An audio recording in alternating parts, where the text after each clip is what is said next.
So there's certain businesses I call 911 businesses, right? People call them when they need them, like a plumber. Okay, like a plumber. Oh my God, I need a plumber. My drain's, So they go to Google, they Google it, and they find it. And there's, a number of 911 type businesses out there. Well, I have a friend who has a plumbing business, right? And he makes a certain amount of money off of his 911 calls. He's fine with that.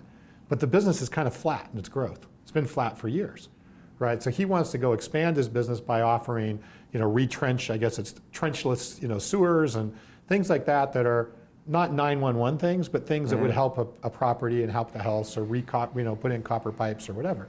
Well, he's got to run a disco as well, right? Because once you get beyond the 911, immediate, I just got to have it, right? The emergency sort of call, right? And there's a lot of businesses that rely on Google, AdWords just because they're emergency type businesses. But once you get beyond that, which is a certain level, and you really want to grow, you have to be able to offer things that people can go, oh my God, I need to take advantage of that. I need to get them excited about it, right? They're not just reacting to a problem. And this disco environment, whether you're a local business or you're selling online or whatever, applies to all of those different places. I think the other aspect of the disco concept is that when it comes to, you can think of Facebook as the music you're playing, right? But with Facebook, that type of music is changing fairly frequently. In other words, a year ago, it may have been all about Facebook Live. So let's say it's country music you're playing to the disco. And then 6 months ago, it switched over from Facebook Live to be more about the pixel audience and how much information you can get out of Facebook Pixel. That was their new shiny eye. So because of the way you test, you're able to know, okay, the country music's kind of fading. It's now time to play some classic rock within that nightclub. And then now with Facebook, it's all about Facebook Instant Messenger or Facebook Messenger broadcasts. And so you're now able to say, okay, I need to switch to techno. Within that environment. Because Facebook itself is changing all the time. Yeah. And because of the way you test, the way Flow Motion tests so frequently, we're able to see those changes as they start to occur and take advantage of them.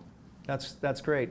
Something that I believe I heard you say is, talking about placements, and I would actually expand that to platforms. I would look at it as not that Facebook look at Facebook as the content. I would look at Facebook as the nightclub. So there are a lot of different nightclubs, and some nightclubs play different formats, right?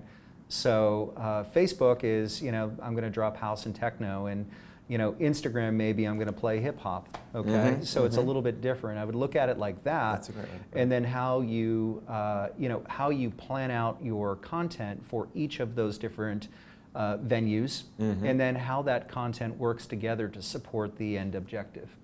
So maybe that's a, that's another way to frame it, which is kind of interesting to think of it like that. But it all kind of makes sense. It's kind of neat. Yeah. Well, and each of the clubs, right, have their own technological or things that they have, right? In one club, maybe I can place my order through my phone when I'm sitting there. I can place a drink order through my phone or whatever, right? So Facebook, as you're talking about, has the technology changes that exist in Facebook are massive, right? They're hard to keep up with, honestly. Even for Facebook, doesn't keep up with them very well. Maybe Instagram doesn't quite have so much technology or whatever, but the point is how do you leverage that technology to keep the people engaged, keep them excited, keep them coming back, and getting that experience, right? That experience that they're looking for at that club.